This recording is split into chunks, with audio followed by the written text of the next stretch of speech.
warahmatullahi wabarakatuh.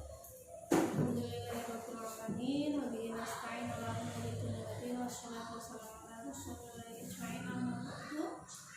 Alhamdulillah ya, kita masih diberi nikmat sehat dan sempat sehingga pada hari ini kita akan belajar Al-Quran hadis. Mudah-mudahan di awal sampai akhir pembelajaran ini diberi kemudahan ya, sehingga kita bisa menyerap ilmu hari ini dan semoga juga ilmunya nantinya bermanfaat. Amin.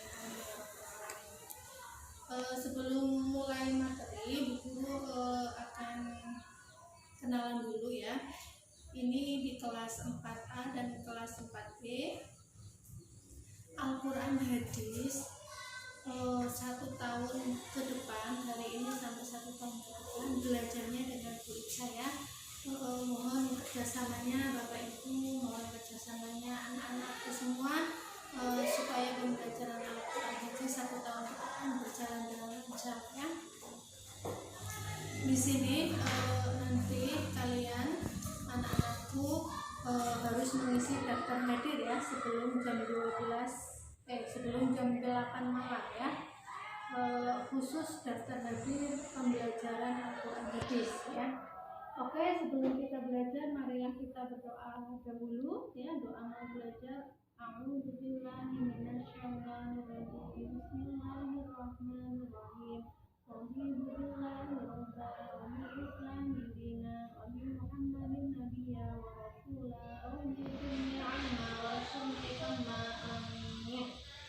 Ya, siang hari ini pembelajaran Al-Quran hadis akan membahas tentang surat Quran surat Al-Asr ya. Surat Al-Asr itu surat yang seperti apa sih Bu? Surat yang awalnya itu bunyinya wal asri, biasa kita pakai untuk doa setelah belajar ya.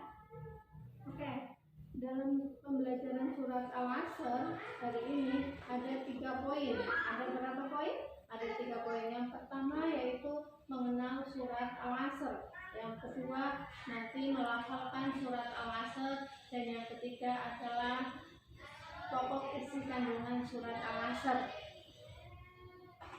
Oke, yang pertama marilah kita mengenal surat Al-Asr. Surat di dalam Al-Quran yang sangat tebal itu terdiri dari 30 juz ya, terdiri dari 30 juz dan 114 surat ya. Nah, surat Al-Asr ini tergolong surat yang ke-103. Ingat-ingat, yang keberapa? 103. Arti dari surat Al-Asr ini adalah demi masa atau demi waktu. Waktu itu sangat berguna ya, karena tidak akan bisa terulang. Nah, di sini nanti akan dibahas ya, demi masa atau demi waktu.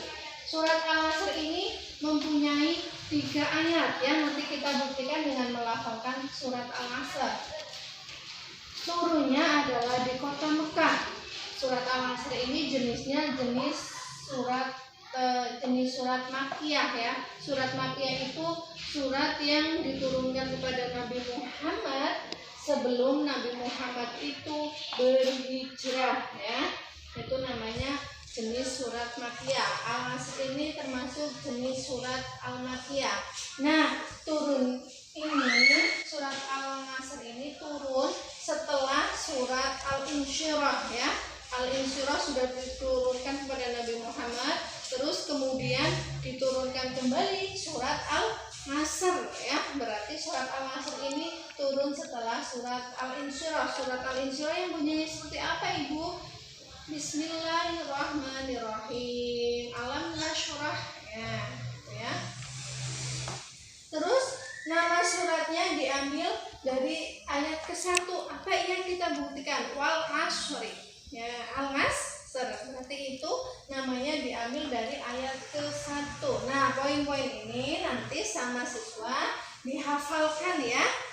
Oke. Selanjutnya mari kita melafalkan surat Al-Asr bersama-sama.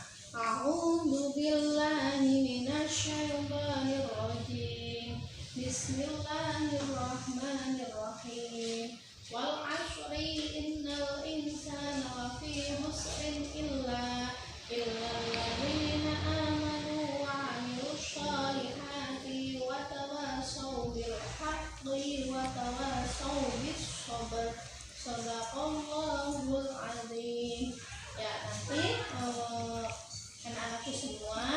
di rumah tetap melafalkan ya, dengan didampingi orang tua ayat 1 sampai ayat 3. Nah, sekarang kita belajar tentang pokok isi kandungan surat Al-Nasr. Di sini ada 2 pokok. Yang pertama yaitu menjelaskan tentang manusia yang akan merugi.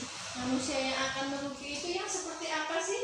Nah, di sini apabila manusia itu tidak mau mengisi waktunya dengan baik ya, tidak mengisi dengan baik, tidak mau berbuat baik, karena waktu itu sangat berharga, tidak bisa berulang. Apabila kita sama Allah dikasih kesempatan waktu kok tidak digunakan dengan baik, maka kita akan merugi ya, karena kita di dunia itu hidupnya hanya sementara ya. Harusnya kita gunakan waktu sebaik mungkin dengan saling menolong ya, suka bersedekah, suka berinfak, terus mematuhi peraturan Allah seperti itu. Nah, yang kedua, nah ini perintah Allah Subhanahu wa Ta'ala untuk mengerjakan amal soleh. Amal soleh itu sangat banyak. Ada sholat 5 waktu, mengaji Al-Quran, sekolah dengan baik, terus patuh kepada orang tua. Nah, selain melakukan amal soleh juga harus saling menasihati. Apabila teman kita itu ada yang salah, kita nasihati. Apabila orang tua melihat kita nakal, orang tua menasihati, kita harus mau ya, paham, harus paham. Contohnya nih, sholat 5 waktu, saling tolong menolong, belajar rajin, mengikuti kegiatan sekolah dengan baik, seperti itu. Apabila ada teman yang sesama dengan kita, ada yang kesulitan, kita bantu. Ada temannya lagi sekolah nggak bawa pensil, kita pinjemin. Terus bukunya habis, kita kasih. Oke, pembelajaran hari ini Al-Quran Hadis di kelas 4 sudah cukup. Mudah-mudahan materi ini bisa diterima dengan baik dan nantinya berefek kepada kita mendapatkan ilmu yang manfaat, barokah di dunia dan di akhirat. Silahkan nanti untuk ditulis ya, poin-poin ini dihafalkan. Terus jangan lupa ini dihafalkan juga atau dibaca di rumah ya. Oke, Bu Guru tunggu untuk hari Rabu depan ya, anak-anak untuk bisa menyetorkan atau menghafalkan setoran dengan Juica dinilai terkait dengan mengenal surat Al-Nasr, poin-poin ini ya. Oke, tetap semangat ya. Dari Bu Guru banyak kesalahan, mohon maaf. Wabillahi taufiq wal hidayah. Wassalamualaikum warahmatullahi wabarakatuh. Sampai jumpa.